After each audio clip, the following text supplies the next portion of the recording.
Kolegibo, დავიკავოთ ადგილები, სხდომა განახლებულია. გადავდივართ დღესასწაულით გათვალისწინებულ საკითხებზე. პირველი საკითხი.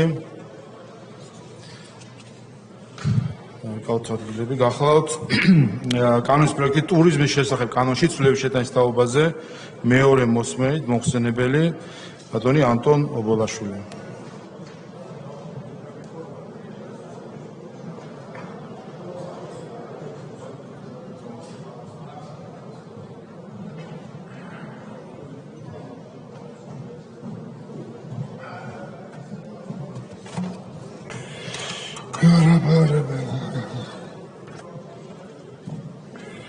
მადლობა, ბატონო შარვა, მოგესალმებით კოლეგებო.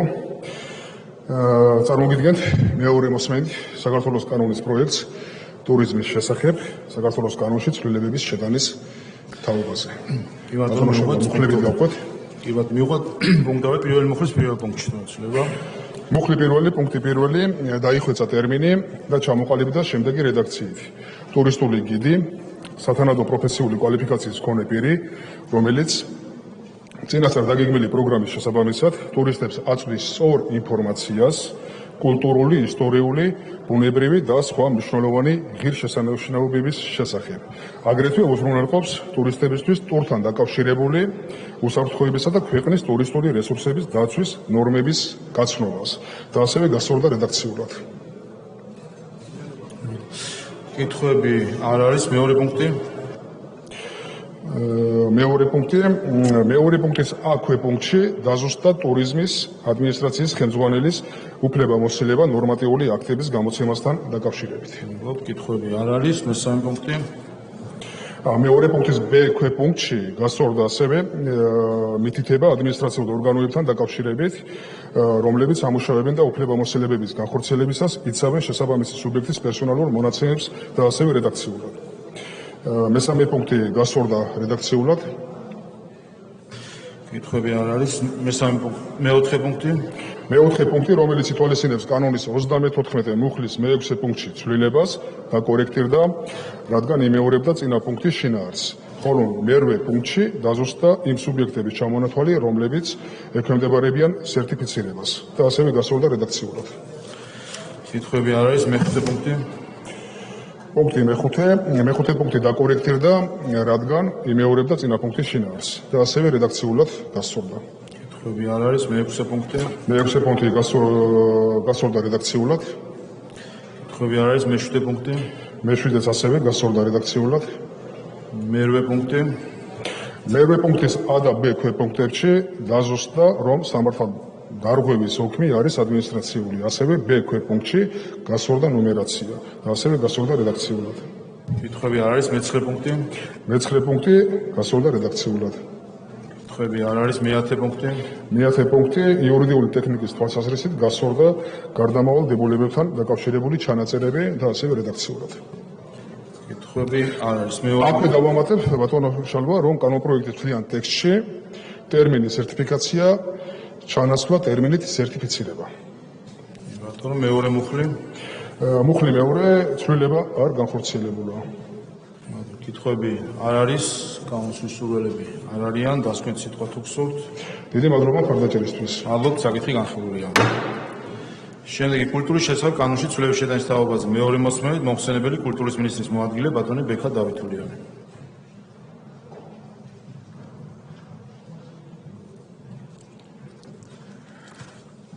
მოგესალმებით, წარმოგიდგენთ პროექტს კულტურის შესახებ საქართველოს კანონში ცვლილების შეტანის თაობაზე. მუხლობრივად მივყვეთ. პირველი მუხლის პირველ პუნქტში თუ აცვლება. ცვლილება არ გვაქვს. კითხვები არ არის, მეორე პუნქტი. ცვლილება არ გვაქვს არც მეორე პუნქტში. არ არის, მეორე მუხლი. არ არის ცვლილება. კითხვები არ არის, მესამე მუხლი. არ არის ცვლილება. კითხვები არ არის, კანონსისრულელები არ არიან, დასკვეთ სიტყვა თუ გსურთ. არა, მადლობა მხარდაჭერისთვის. საკითხი განხილულია. შემდეგი დიპლომატიური სამსახურის შესახებ კანონში ცვლილების შეტანის თაობაზე მეორე მოსმენით მოხსენებელი საგარეო საქმეთა მინისტრის მოადგილე ქალბატონი ხათუნა თოთლაძე.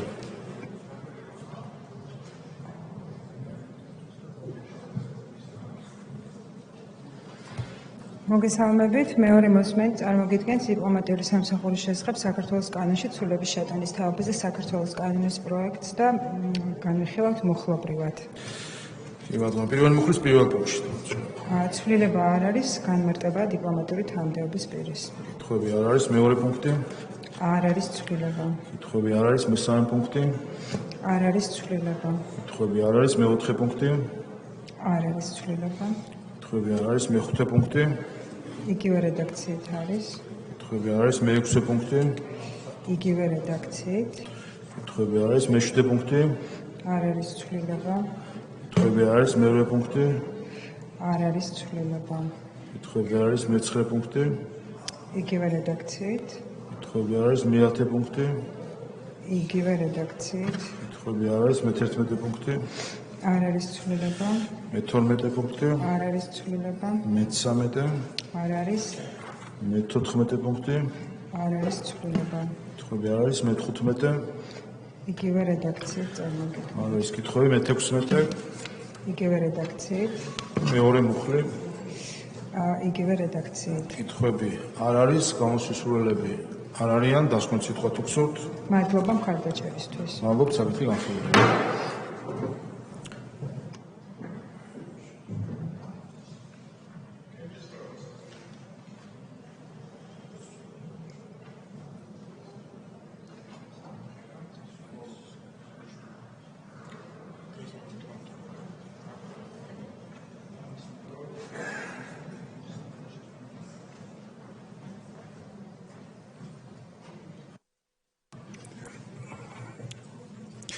საქართველოს პარლამენტის დადგენილების პროექტი ქალთა და ბავშვთა საკითხებზე მომუშავე საქართველოს პარლამენტის დროებითი კომისიის შექმნის შესახებ მომხსენებელი ბატონი შალვა ბაბუაშვილი. ბატონი შალვა, გთხოვთ ტრიბუნასთან. მადლობა, ბატონო თავმჯდომარე, კიდევ ერთხელ მოგესალმებით კოლეგებო. წარმოგიდგენთ საქართველოს პარლამენტის დადგენილების პროექტს ქალთა და ბავშვთა საკითხებზე მომუშავე საქართველოს პარლამენტის დროებითი კომისიის შექმნის შესახებ. რაც შეეხება წინა ისტორიას და მიზნებს მათ შორის ამ კომისიის შექმნის, როგორც იცით, ჩვენ ცოტა ხნის წინ გენდერულ საკითხებზე რიგ კანონებში ცვლილების ფარგლებში, მათ შორის გავაუქმეთ პარლამენტში გენდერული საბჭო. ეს პროცესი ზოგადად ისედაც იყო ნაწილი ახალი რეგლამენტის მიღებისა და ზოგადად რეგლამენტის ცვლილებისა, რომელიც ჩვენ გუშინ მესამე მოსმენით მივიღეთ.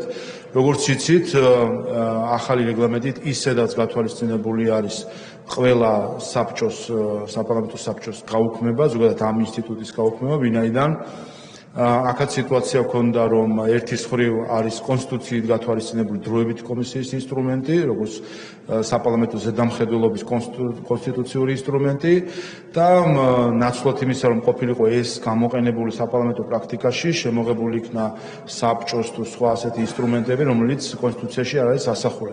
მიზეზი, რატომაც არ გამოიყენებოდა, არის მათ შორის მოქმედ რეგლამენტში დროებითი კომისიების მოწესრიგების სირთულეს და აქედან გამომდინარე, რომლითაც ის თავისი არსით ფაქტობრივად საგამოძიებო კომისიას ემსგავსებოდა და ამიტომ საპარლამენტო ცხოვრებაში ის ფაქტობრივად არც კი გამოყენებულა.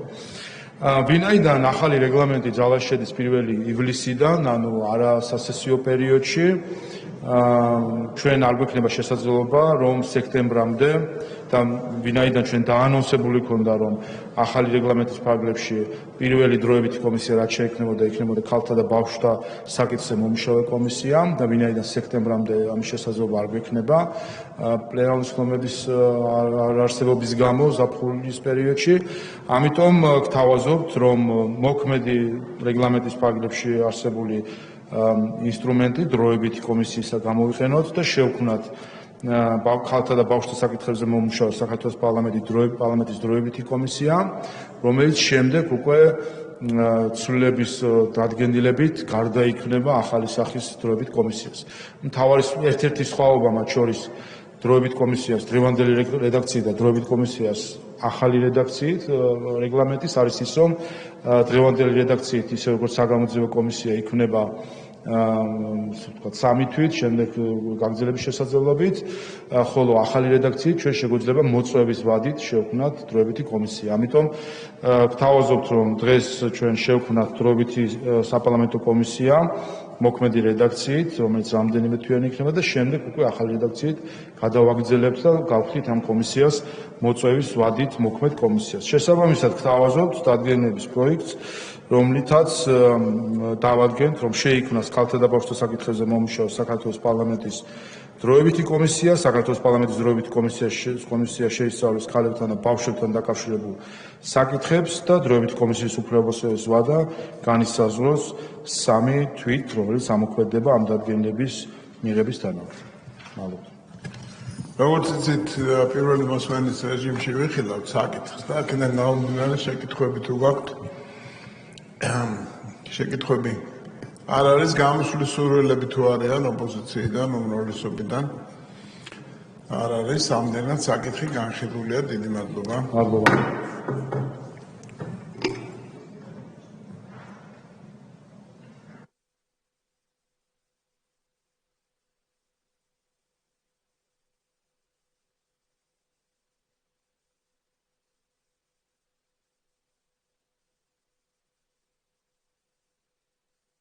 კოლეგებო, ჩვენ ერთი საკითხი დავჭა განსახილველი და გვექნება კენჭისხლა, შემდეგ ამიტომ ყველას ცხოვრობს შემოხვიდეთ დარბაზში, რამდენიმე წუთში გვექნება კენჭისხლა, თქო შემოხვიდეთ დარბაზში. დღეს ესე იგი მეხუთე საკითხი, გარემოს დაცვითი შეფასების კოდექსში ცვლილებების შეტანის შესახებ პირველი მოსმენით მოხსენებელი გარემოს დაცვა და სოფლის მეურნეობის მინისტრის პირველი მოადგილე ქალბატონი ნინო თამდიდაშვილი.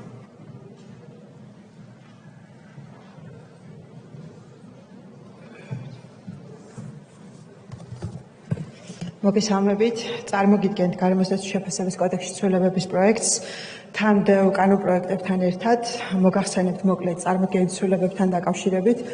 როგორც მოგეხსენებათ, გარემოს დაცვის შეფასების კოდექსი ამოქმედდა 2018 წლიდან, რომელმაც ჩაანაცვლა ძველი გარემოზე ზემოქმედების შეფასების კანონი.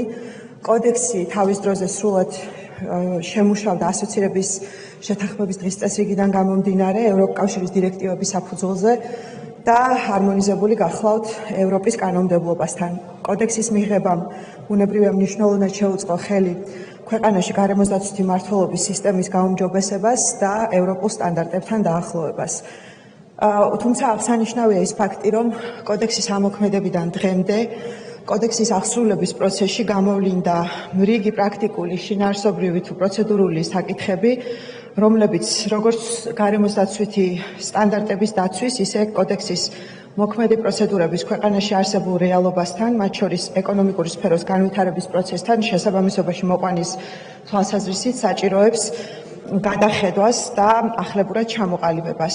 სწორედ აქედან გამომდინარე, წარმოდგენილი კანონპროექტის ძირითადი მიზანი გახლავთ კოდექსით გათვალისწინებული გარემოს დაცვის შეფასების პროცედურების დახვეწა და პრაქტიკაში გამოვლენილი ხარვეზების გამოსწორება. უფრო კონკრეტულად რომ მოგახსენოთ, კოდექსთან ახლავს 2 დანართი, რომელიც ჩამოთვლის იმ კონკრეტულ საქმიანობებს, რომელთაც კოდექსით დადგენილი პროცედურების გავლა უწევთ. პირველ დანართში მოცემული არის ისეთი საქმიანობები, რომლებიც სავალდებულოდ საჭიროებს გარემოზე ზემოქმედების შეფასებას, რადგან ისინი მაღალი რისკის საქმიანობებად არის მიჩნეული. მეორე დანართში მოცემული საქმიანობები კი საჭიროებს შედარებით მარტივ სკრინინგის პროცედურას, რომლის საფუძველზეც დგინდება სრულყოფილი გარემოზე ზემოქმედების შეფასების ჩატარების საჭიროება.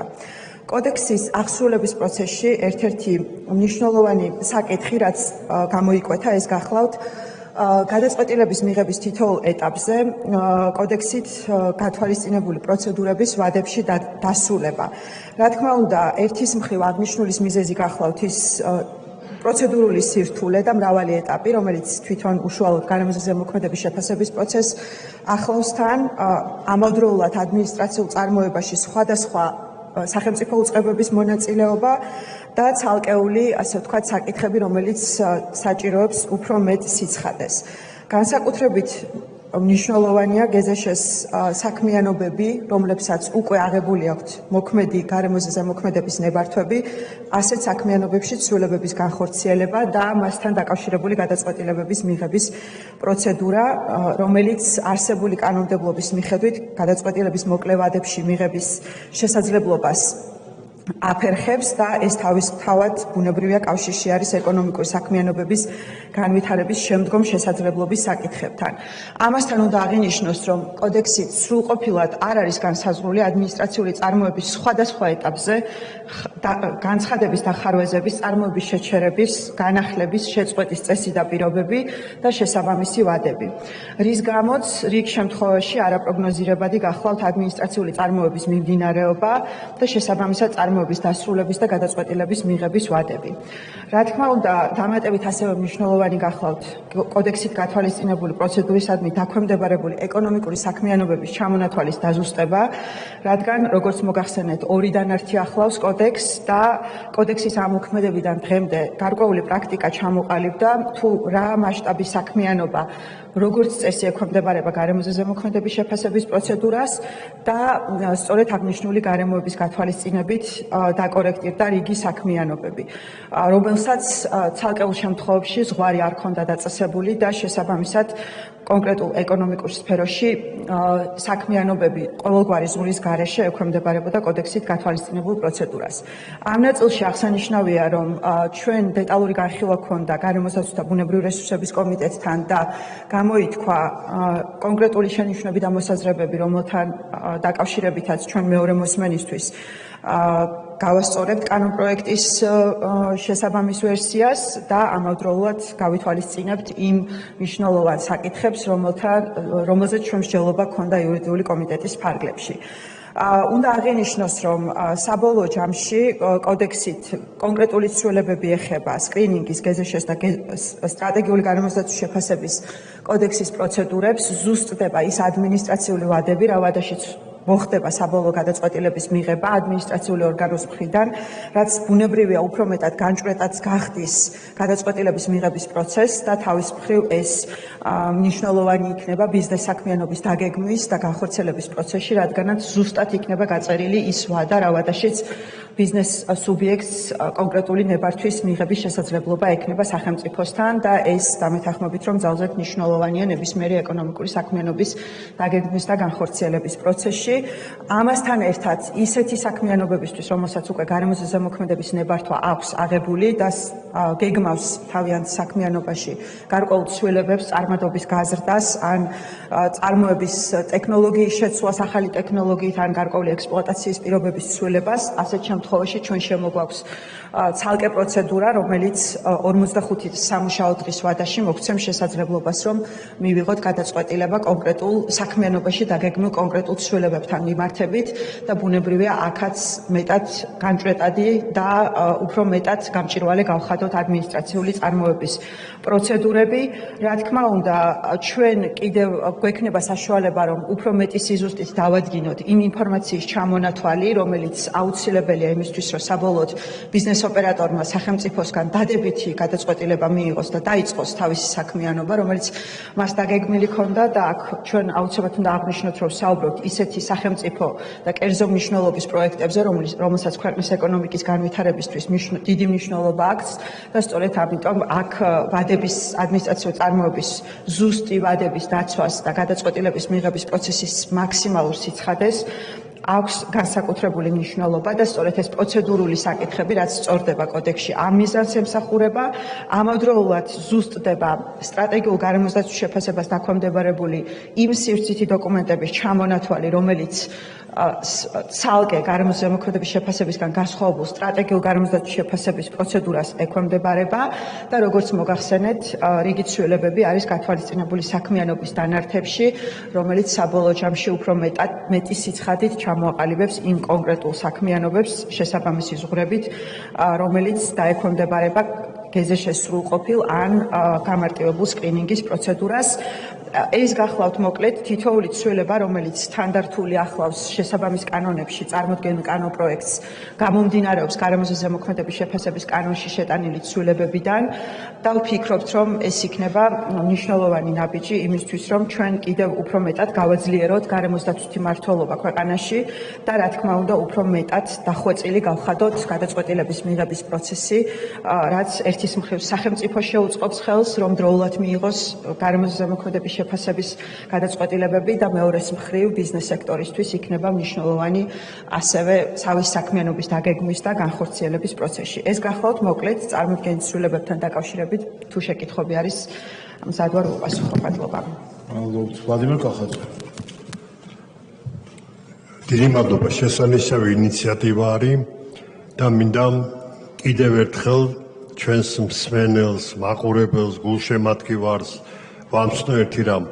ქვეყნის განვითარება ეს არის დინამიური პროცესი და ბევრი აზრის თანხვედრა სახელმწიფო ინტერესიდან გამომდინარე უსაფრთხო ქვეყანაში, მშვიდობიან უსაფრთხო განვითარებად ქვეყანაში ღირსეული წინადადებების შემოტანა. ყველა ინვესტორი, რომელიც შემოდის, ყველა ბიზნეს აქტიური მოღვაწე, რომელიც ქვეყანაზე ფიქრობს, მომავალზე ფიქრობს, ისინი არ შეიძლება ეწინააღმდეგობოდეს სტრატეგიას, რომ ქვეყანა დაზიანდეს რამეთი, ნებისმიერი ზემოქმედება ეკონომიური.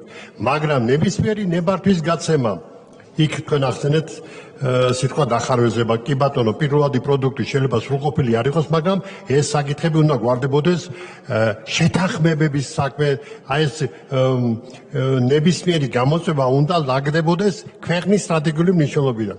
როდესაც ნებართვაზეა ლაპარაკი, ბოდიში ვიხდი, მაგრამ ეს ეხლა მარტო ჩვენი პრობლემა არ არის, ჯერ კიდე ცივილიზაციის პრობლემაა. ხელფეხი ეხსნება ბიუროკრატიას. და ცუდია თუ ამ ბიუროკრატიაში კიდე საბოტაჟის მომხრე ვინმე აღმოჩნდება. ამიტომ ხელოვნურად იქნება წინააღმდეგობა ბიზნეს აქტიურ ადამიანებს, ინვესტორებსა და სახელმწიფოს შორის და მოგონილი თემები მერე ხდება ჟურნალისტების ხელში და ხდება ამისი გამწვავება და უბედურება და ყველაფერი ის რაც საქართველოს მომავალს დეშილდება, გადაიდება დროის შემდეგ და მერე მაინც უნდა გაკეთდეს. ამიტომ ძალიან კარგი ინიციატივაა ვადებთან დაკავშირებით, რომ ეს ვადები იქნება გაწერილი, არა სიტყვა ცოტა დამიმატეთ თუ შეიძლება 30 წამი. სიტყვა ჩვენ ბევრჯერ ვქვა კანონში გონივრული ვადა, არა ბატონებო. გონივრული ვადა გონიერი ადამიანის მიერ, გამოცდილი ადამიანის, მეცნიერის და ქვეყანაზე მოზრუნული ადამიანის მიერ უნდა იყოს შეფასებული ჩარჩოვადების დღეებით გაწერილი, როდესაც ბიზნესმა უნდა მიიღოს პასუხი, კორეგირება და ერთიანი საქმის წინსვლელობა. ეს ამ ინიციატივას სასაკოლია მხარდაჭერა უნდა კონდეს, მე მხარს ვუჭერ და დარწმუნებული ყველა ჩვენი წევრი დაუჭერს ამ კარგი ინიციატივას მხარს. მადლობთ. მადლობთ, გისმენთ? სხვა კითხვები არ არის. ამავე პაკეტში გარდამოს დაცვის შეფასების კოდექსში ცვლილების შეტანის შესახებ პირველი მოსვლით. დიახ, როგორც მოგახსენეთ, ცვლილებები გამომდინარეობს გარემოს შეფასების კოდექსის ცვლილებიდან გამომდინარე, რომელიც ასე ვთქვათ, ასახული არის თანმდევ კანონპროექტშიც. მადლობთ, კითხვები არ არის. ნარჩენების მართვის კოდექსში ცვლილება? დიახ, ნარჩენების მართვის კოდექსში ცვლილებების გამომდინარეობს იმ საქმიანობების დანარჩი განხორციელებული ცვლილებებიდან, რომელიც გარემოსდაცვის შეფასების კოდექსს ახლავს თან და აქ მეორე მოსმენისთვის ჩვენ გარკვეული დაზუსტებები გვექნება აღნიშნულ საკითხებთან მიმართებით. კითხვები არ არის. ამავე პაკეტში სივრცის დაგეგმარების არქიტექტურული და სამშობლო საქმეთა კოდექსში ცვლილება? დიახ, აქ სტრატეგიულ გარემოსდაცვის შეფასებას დაქვემდებარებული სივრცითი დოკუმენტების ჩამონათვალი ზუსტდება და შესაბამისობაში მოდის გარემოსდაცვის შეფასების კოდექსში განხორციელებულ ცვლილებებთან. კითხვები არ არის. სისხლის სამართლის კოდექსში ცვლილება? დიახ, სისხლის სამართლის კოდექსში ცვლილება განპირობებული გახლავთ გარემოსდაცვის შეფასების კოდექსში ცვლილებიდან და გარემოსდაცვითი პასუხისმგებლობის შესახებ კანონში განხორციელებული ცვლილებიდან გამომდინარე, სადაც ზუსტდება ისეთი შემთხვევები, როდესაც გარემოს მნიშვნელოვანი ზიანი ადგება და რა დროსაც განისაზღვრება სისხლის სამართლის პასუხისმგებლობა ადმინისტრაციული სამართალდარღვევის ჩადენისთვის სახელდადებული პირის მიერ განმეორების შემთხვევაში. კითხვები არ არის. ადმინისტრაციულ სამართალდარღვევათა კოდექსში ცვლილება? დიახ, ადმინისტრაციულ სამართალდარღვევათა კოდექსში ცვლილებებიც გამომდინარეობს გარემოსდაცვის შეფასების კოდექსიდან გამომდინარე და ზუსტდება კონკრეტული ჯარიმის ოდენობები და ის ჯარიმა, რომელიც თან ახლავს ექსპლუატაციის პირობების ცვლილების შესახებ ახალი პროცედურის შემოტანას, რა დროსაც ჯარიმა განისაზღვრება 7,000-დან 10,000 ლარამდე ოდენობით, თუ კი პირი ამ გადაწყვეტილების გარეშე განახორციელებს საქმიანობას. კითხვები არ არის სამრეწველო ემისიების შესახებ განხილვა. აქაც სწორედ გარემოსდაცვის შეფასების კოდექსიდან გამომდინარე არის ცვლილებები განხორციელებული გამომდინარე იქიდან, რომ სამრეწველო ემისიების კანონი ჯერჯერობით ამოქმედებული არ გახლავთ. მოგეხსენებათ, რომ ინტეგრირებული არის ორი ნებართვის გაცემის პროცედურა, ორივე კანონით გათვალისწინებული ნებართვის გაცემის პროცედურა და შესაბამისად გარემოსდაცვის შეფასების კოდექსში ცვლილებებმა გამოიწვია სამრეწველო ემისიების შესახებ საქართველოს კანონში ცვლილებები პროცედურულ ნაწილში. კითხვები არ არის ატმოსფერული ჰაერის დაცვის შესახებ განხილვა. დიახ, აქაც გარემოსდაცვის შეფასების კოდექსიდან გამომდინარე ზუსტდება იმ საქმიანობების ჩამონათვალი, რომელთაც არ სჭირდებათ, ასე ვთქვათ, გეზშ-ის სკრინინგის პროცედურა და რომელსაც სჭირდებათ ჰაერის დაცვის კანონმდებლობით გათვალისწინებული ცალკე პროცედურების გავლა. კითხვები არ არის ატმოსფერული ჰაერის დაცვის შესახებ კანონის ცვლილების შეტანის ცვლილებაში ცვლილება. დიახ, ესეც გეზშ-ის კოდექსიდან გამომდინარე გახლავთ ცვლილებები სწორედ ჰაერდაცვითი დოკუმენტების შეთანხმებასთან და ინტეგრირებული გარემოსდაცვის ნებართვის გაცემის პროცედურებთან მიმართებით. კითხვები არ არის გარემოსდაცვითი პასუხისმგებლობის შესახებ კანონის ცვლილება. დიახ, აქ მნიშვნელოვანია განიმარტოს, რომ წარმოდგენილი ცვლილება ითვალისწინებს გარემოსთვის მნიშვნელოვანი ზიანის მიყენების შემთხვევაში, თუ კი პირი უკანონო ქმედებას განახორციელებს და გარემოს მნიშვნელოვან ზიანს მიაყენებს, პირველ ჯერზე მის მიმართ დადგება ადმინისტრაციული პასუხისმგებლობა, რა დროსაც გათვალისწინებული გვაქვს მაღალი საჯარიმო სანქციები 40,000-დან 80,000 ლარამდე, ხოლო ისეთი საქმიანობის განმახორციელებელი პირის მხრიდან, რომელიც განსაკუთრებით საშიშ საქმიანობას, ანუ გეზშ-ის კოდექსის პირველი დანართით გათვალისწინებულ საქმიანობას ახორციელებს და მიაყენებს გარემოს მნიშვნელოვან ზიანს, ასეთი შემთხვევისთვის ჯარიმა გახლავთ 50,000-დან 100,000 ლარის ოდენობით. ეს არის ცვლილება წარმოდგენილ პროექტში. კითხვები არის აკვაკულტურის შესახებ კანონის ცვლილება. აქაც გამომდინარეობს გარემოსდაცვის შეფასების კოდექსიდან გამომდინარე შესაბამისი ცვლილებები აკვაკულტურის ნებართვის გაცემის პროცედურებთან მიმართებით. კითხვები არ არის და ბოლო ამ პაკეტში წყლის რესურსების მართვის შესახებ კანონის ცვლილება. დიახ, ესეც გახლავთ გამომდინარე ცვლილება გეზშ-ის კოდექსიდან, სწორედ წყლის რესურსების გამოყენების ნებართვის გაცემის პროცედურები მოდის ასევე შესაბამისობაში გარემოსდაცვის შეფასების კოდექსში განხორციელებულ პროცედურულ ცვლილებებთან. მადლობთ, კითხვები არ არის, გამოსასწორებლები არ არიან, დასმით სიტყვა თუ გსურთ. არა, მადლობა. მადლობთ, საკითხი განხილულია. კოლეგებო, ჩვენ დღევანდელი სხდომის ამ მონაკვეთში საკითხების განხილვა დავასრულეთ. გვექნება ახლა კენჭისხრა, გთხოვთ ყველა შემოხვიდეთ დარბაზში, თუ კი ვინმე არ არის და გვექნება რეგისტრაცია და კენჭისხრა.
მოვიზადოთ რეგისტრაციისთვის.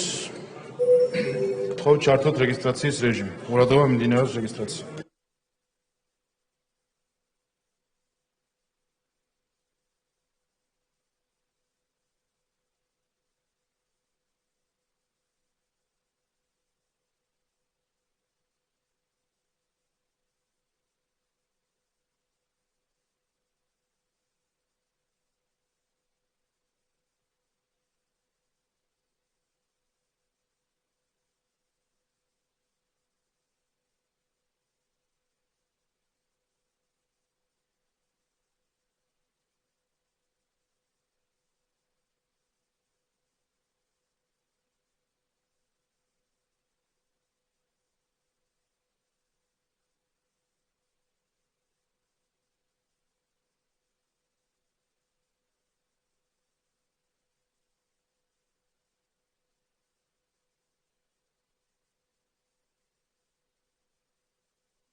რეგისტრაცია გაიარა პარლამენტის 95-მა წევრმა, კვორუმი არის. გადავდივართ კენჭის ხებზე. კენჭი ეხება კანონის პროექტს ტურიზმის შესახებ კანონში ცვლილების შეტანის თაობაზე მეორე მოსმენით, თხოვთ ჩართოთ კენჭისყრის რეჟიმი.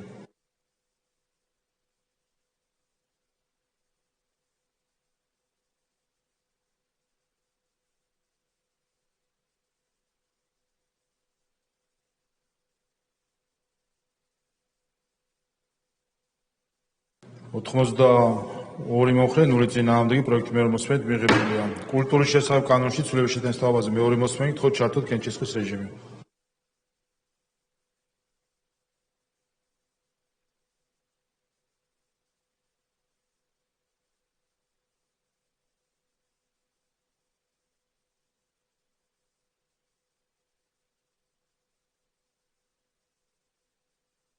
ოთხმოცდაერთი მომხრე, 0 წინააღმდეგი პროექტი მეორე მოსმენით მიღებულია. დიპლომატიური სამსახურის შესახებ კანონში ცვლილება მეორე მოსმენით, თხოვთ ჩართოთ კენჭისყრის რეჟიმი.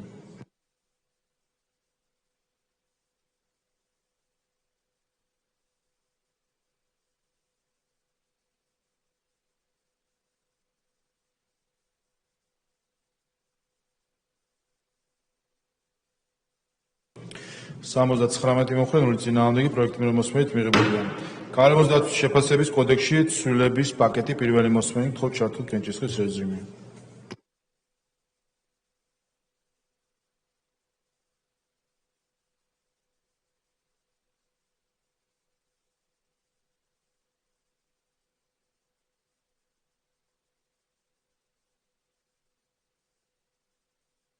ოთხმოცდაორი მომხრე, 0 წინააღმდეგი პაკეტი პირველი მოსმენით მიღებულია. და ბოლო საკითხი პარლამენტის დადგენილების პროექტი ქალთა და ბავშვთა საკითხებზე მომუშავე საქართველოს პარლამენტის დროებითი კომისიის შექმნის შესახებ, თხოვთ ჩართოთ კენჭისყრის რეჟიმი.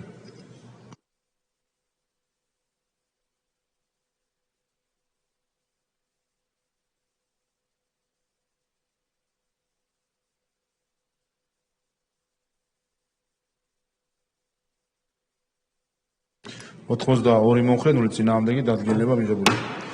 კოლეგებო, გთავაზობთ ახლა, რომ ჩვენ შევისვენოთ 3 საათამდე ჩატარდება კომიტეტების დაჩქარებულ პროექტებზე და 3 საათზე განვაახლოთ პლენარული სხდომა, 3-5 დააკვირდება ბიუროს სხდომა გვექნება, ასე რომ და გთხოვთ ამაში მხარდაჭერას, ვინაიდან შესვენება უნდა გადავწყვეტთ. განვაახლებთ 3 საათს.